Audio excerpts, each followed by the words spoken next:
Mami, bul mami, bul mami ba Fatima kon mu ñaaw. Dani Salimata bo ñaaw. Ça c'est Baba. Les 50 ans, on va les boucler ici en France. Okay. C'est une dernière série de tournées que nous allons faire. Et une fois au Sénégal, on va préparer les 50 ans, on va enchaîner. Pas préparer, nous avons déjà, on continuera à élaborer les stratégies pour l'organisation des 50 ans qui va se passer certainement au mois de décembre. D'abord, nous avons perdu beaucoup d'éléments fondateurs, des éléments clés qui furent certainement de la poivre dans la sauce. Mais heureusement, Dieu a fait qu'avant que ces personnes ne disparaissent, il y a eu une relève. Et cette relève-là a été initiée par ces personnes qui sont parties.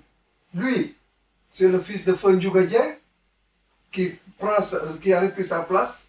Avant que son père ne disparaisse, avant que Rudy Gomis, avant que beaucoup de chanteurs tels que Balassidi ne partent, il est là. Ils l'ont initié. Déjà, avant qu'il ne disparaisse, il avait assimilé tout le répertoire de ces chanteurs-là.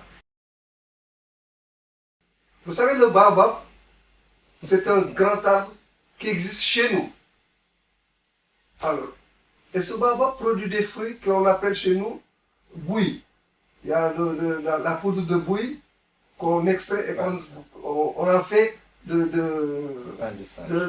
pain de sèche qu'on appelle pain de sèche, mais chez nous c'est du bouilli, pain de sèche, et on prend la poudre de pain de sèche pour en faire des jus de bouillie. Mais il y a aussi des graines, les petites graines là. Une fois ces graines enterrées ou bien arrosées, repoussent et donnent d'autres baobabs. Et c'est dans cet esprit-là que ce baobab existe. Je vous ai dit tout de suite, le baobab est un arbre éternel, comme l'orchestre baobab que nous avons créé et qu'on voudrait être un groupe éternel. C'est ce qui fait qu'aujourd'hui, nos enfants, lui c'est l'enfant de Fondjouga Dieng, il y en a un autre qui s'appelle Papino Kouaté, c'est l'enfant du batteur, Moutaga Kouaté, il s'appelle Papino Kouaté. Et puis, nous avons une nouvelle génération de jeunes. L'autre jour, là, pendant un concert, quand il parlait de la nouvelle génération, mais je lui ai dit, mais écoutez, vous voulez nous enterrer, nous, la vieille génération, jusqu'ici. Derrière, les dinosaures, n'oubliez pas que les dinosaures sont derrière vous. Il y en a, nous sommes les plus anciens, nous avons vécu avec ces disparus-là, mais nous les soutenons ces gosses-là.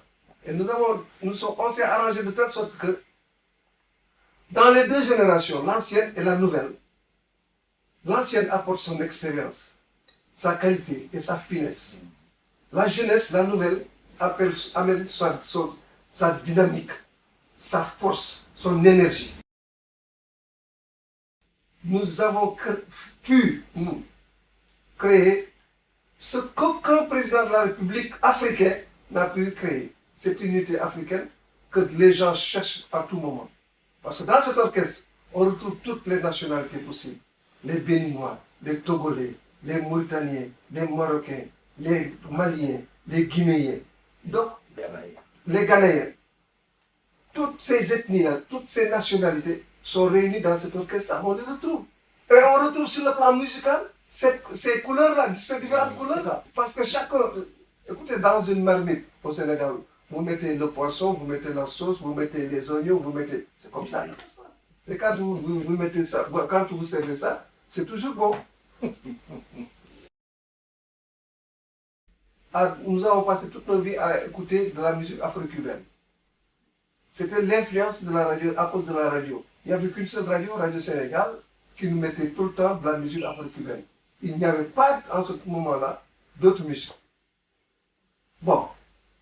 Et à un moment donné, il y a eu une boîte de nuit qui s'appelait le Miami. Et dans cette boîte de nuit, il y avait un orchestre qui s'appelait le Star Band de Dakar. Et ce monsieur, le propriétaire de ce Ibra Kassé, il passait tout son temps à recruter les meilleurs musiciens, entre guillemets, je dis meilleurs, parce que c'est comme ça qu'il allait vers la découverte d'être le meilleur musicien. Et il les ramenait pour créer son corps orchestre, ce qu'il s'appelait le Star Band de Dakar.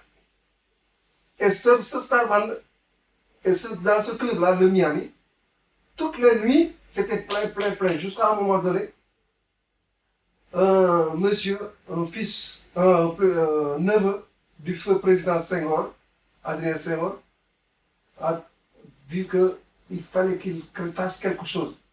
Il est allé créer à la Jules Ferry une boîte de nuit qu'il a appelé le Baobab. Et il a débouché tous les musiciens du Star Band pour les amener là-bas, pour créer pas l'orchestre Baobab, mais l'orchestre du Baobab.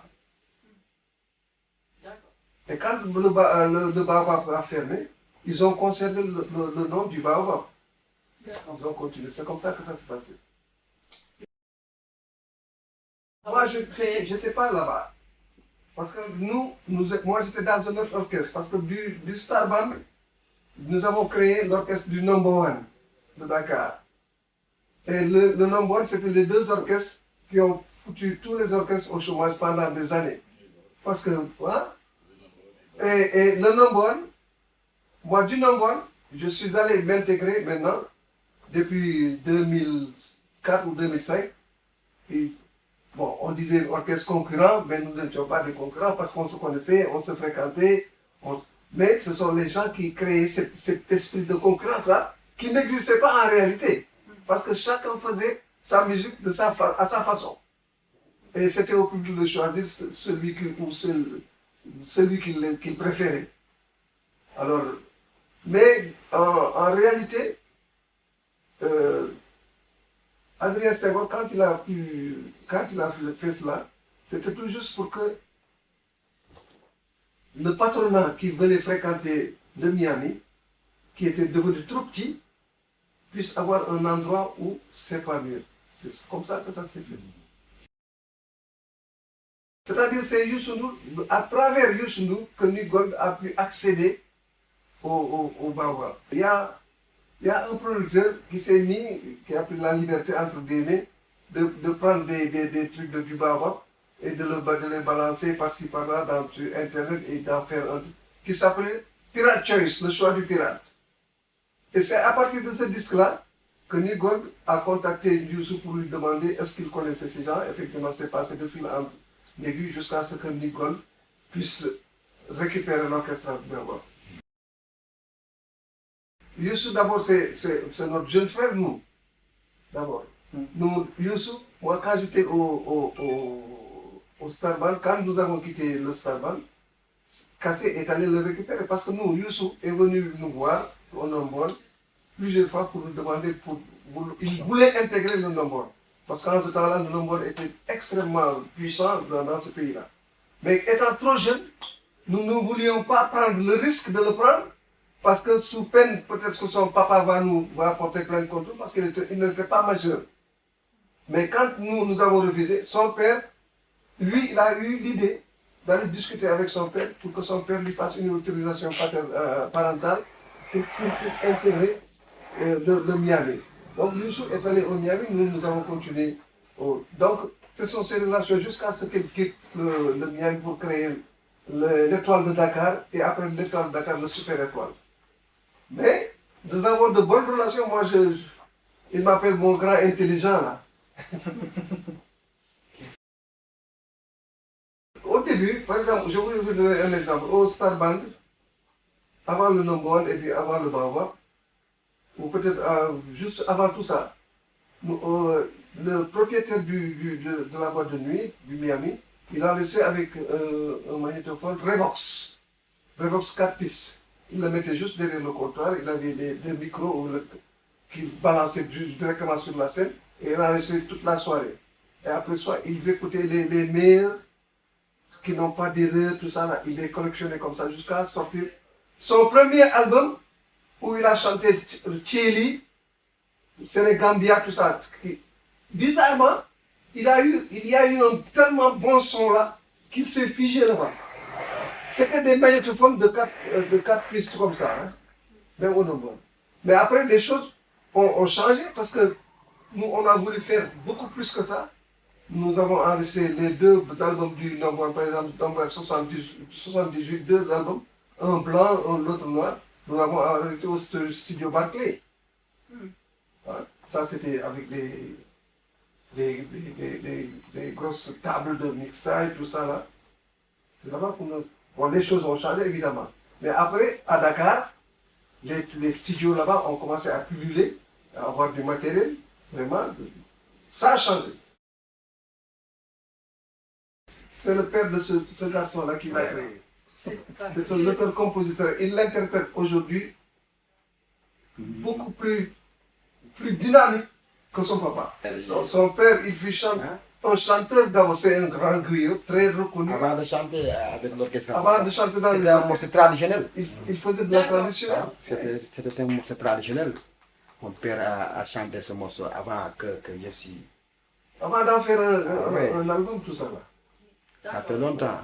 Il a chanté dans les cérémonies traditionnelles, les baptêmes, les mariages.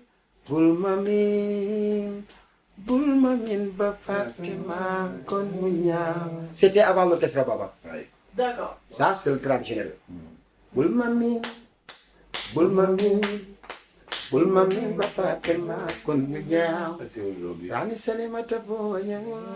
Ça, c'est Baba. Nous avons une musique qui nous est particulière. C'est le tasso. Ouais. C'est le tasso chez nous. Avant qu'on ait même l'idée qu'il y aura de la musique rap, tout ça là, le tasso a existé chez nous. Et c'est cette forme de musique-là, aujourd'hui, que les gens font, que ce soit les Américains. Parce que nous, on a eu malheureusement une dame qui est décédée qui s'appelle Abigail Diop. Moi, je lui ai fait un album et elle chantait Djellal, Djellal, Djellal, Djellal, patak, patak. Et ça, c'est un rythme sénégalais, mais tu sens qu'il y a le beat rappeur là. Ouais. Djellal, Djellal, Djellal, Djellal, patak, keleng, patak, jamamu, jantar, batar, ulay, mutak. C'est comme ça. Et ça existait avant l'Europe. Ah oui. Ça aussi, les gens... Moi, je suis vraiment je ne suis pas tellement d'accord sur ce que les gens disent, que ce sont les Cubains qui... Quand vous parlez de la musique afro-cubaine, quel est le mot en premier que vous connaissez? Afro. Voilà. Ouais. Mais Ah oui, après, c'est les esclaves qui sont allés là-bas. Surtout, n'oublie pas, l'Amérique, Cuba, tout ça c'est de l'Afrique. Ah si, tout ça c'est de l'Afrique. Je refuse L'Amérique, Cuba, tout ça c'est de l'Afrique. Cuba, c'était des esclaves, c'était des Africains. Ah si. Ils ont été déportés, c'est tout. Ils étaient des esclaves, ça je refuse. Moi je ne suis pas esclave. Et je refuse que mes parents africains soient des esclaves. À Cuba, ils n'ont pas eu le choix. Moi j'ai fait là-bas. J'ai fait Cuba. J'ai même été reçu par le Fidel Castro lors de fête de la révolution cubaine là. Parce que nous avons été invités par le ministre des Affaires étrangères Felipe.